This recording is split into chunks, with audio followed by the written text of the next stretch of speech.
हमारे हिंदू धर्म में महान ग्रंथ रामायण से जुड़ी बहुत सी कथाएं प्रचलित हैं, जो रामायण से जुड़े सभी महान चरित्रों का वर्णन देती हैं। सभी कथाएं कोई न कोई महत्व भी दर्शाती हैं और नीति का संदेश भी देती हैं। जिनमें से एक कथा है राम सेतु की। कहा जाता है कि जब लंकापति राजा रावण माता सीता का हरण करके लंका ले गया, तब भगवान श्री राम ने लंका पर चढ़ाई करने के लिए वानर राज सुग्रीव से सहायता ली थी। तब वानर राज सुग्रीव और हनुमान जी सहित सभी वानर सेना ने प्रभु श्री राम का साथ दिया, पर प्रभु श्री राम को लंका पहुंचने के लिए समुद्र को लांघना था। इसलिए प्रभु श्री राम ने समुद्र से रास्ता देने के लिए प्रार्थना की ताकि वो लंका पहुंच सके। प्रभु श्री राम को समुद्र से प्रार्थना करते हुए 3 दिन बीत गए, लेकिन समुद्र नहीं माना। तब श्री राम को उस पर क्रोध आ गया। बिना भय के प्रीति नहीं होती। लक्ष्मण, मेरा धनुष लाओ ताकि मैं अग्नि बाढ़ से इस अहंकारी समुद्र को सुखा दूं। क्योंकि जिस प्रकार माया में फंसे व्यक्ति को ज्ञान की बात सुनाना, अत्यंत लोभी से वैराग्य और क्रोधी से शांति की बातें करना फलदायी नहीं होता, उसी तरह इसके आगे भी प्रार्थना करना व्यर्थ है। जी भैया।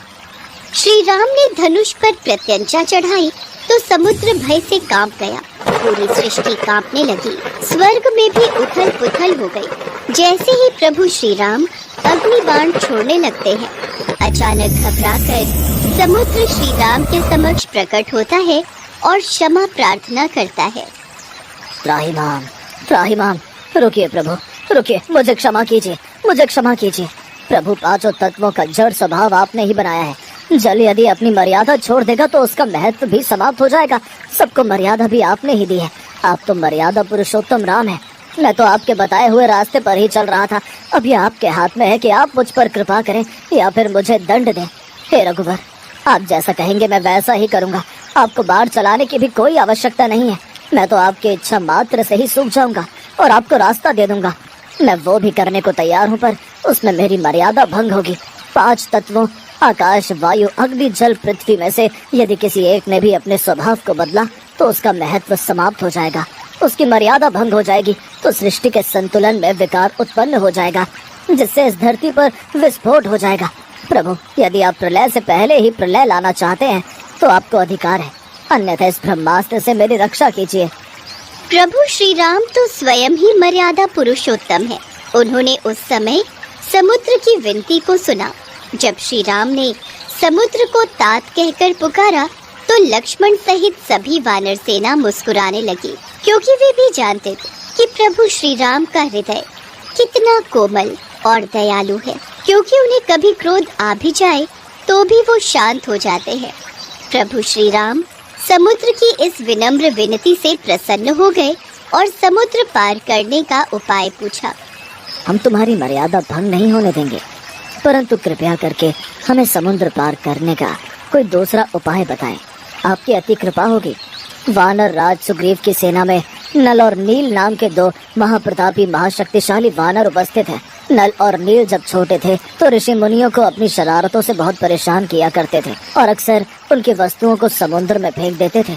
इन दोनों बच्चों से परेशान ऋषि मुनियों ने तंग आकर इन्हें श्राप दिया था कि जो भी वस्तु ये पानी में फेंकेंगे वो नहीं डूबेगी। इसीलिए आज नल और नील को बचपन से मिला श्राप आपके लिए उपयोगी साबित होगा। नल भगवान विश्वकर्मा के पुत्र हैं, इसीलिए नल शिल्प कला में भी निपुण है। आप समुद्र पर सेतु बनाने के लिए इन दोनों की मदद ले सकते हैं। आप इनकी सहायता से समुद्र पर सेतु बांध सकते हैं, क्योंकि इनके द्वारा फेंके गए पत्थर समुद्र में डूबेंगे नहीं, बल्कि ऊपर ही तैरते रहेंगे। आप लंका तक एक सेतु का निर्माण कर सकते हैं, जिस पर चलकर आप लंका तक पहुंच सकते हैं। मैं वचन देता हूं कि उनके द्वारा समुद्र में डाले गए पत्थरों से बने सेतु के निर्माण में मैं खुद भी सहायक रहूंगा। इस प्रकार समुद्र पर सेतु बांधने के लिए तीनों लोकों में आपका सुयश गाया जाएगा।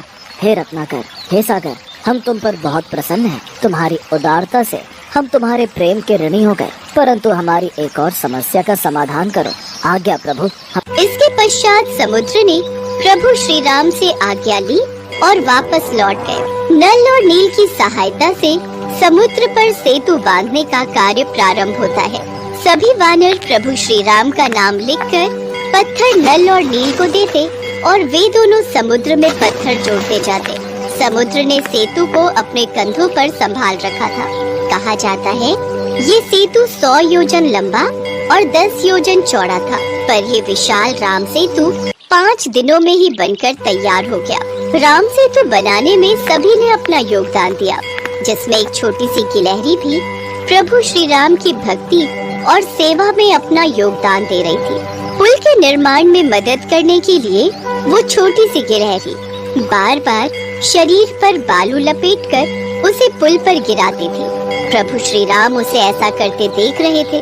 उन्होंने हनुमान से कहा, हनुमान, वो समुद्र के तट पर जो छोटी सी गिलहरी है, जरा उसे मेरे पास लेकर आओ। हनुमान जी उस गिलहरी को प्रभु श्री राम के पास लाते हैं। हे नन्ही सी जीव, तुम सेतु पर क्या कर रही थी? तुमको भय नहीं लगता कि तुम वानरों के पैरों के नीचे आ सकती थी, या कोई वृक्ष अथवा शिलाखंड तुम्हारे ऊपर गिर सकता था? प्रभु, आपके सेवकों के पैरों के नीचे मेरी मृत्यु हो जाए, यह तो मेरा सौभाग्य है। प्रभु, मैं तो सेतु के कार्य में बस थोड़ी सहायता कर रही थी। सेतु में बहुत बड़े बड़े शिलाखंड और वृक्ष लगाए जा रहे हैं।